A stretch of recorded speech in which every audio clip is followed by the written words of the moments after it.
أنا ليا أب حكيم ياما روى أشعار، خبرة سنين وقديم، اسمه أحمد الجزار.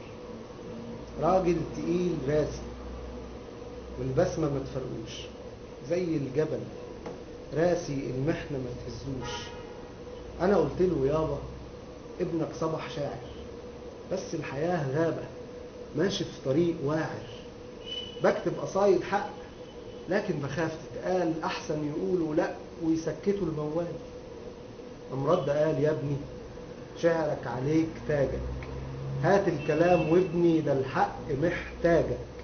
إيه يعني لو منعوك أو حطوا ليك 100 سد، اسمع نصيحة أبوك اوعاك تخاف من حد. ما تقولش كلمة زيف وإن وقفوك امشي، خلي قصايدك سيف وإن قلت ما تخافش. خايف يا شاعر ليه؟ اصرخ بأعلى صوت ونمت فيها ايه؟ ما هو كلنا هنموت. إن عشت زي الغير خايف هتبقى معاه، ونمت لأجل الخير تبقى في سبيل الله.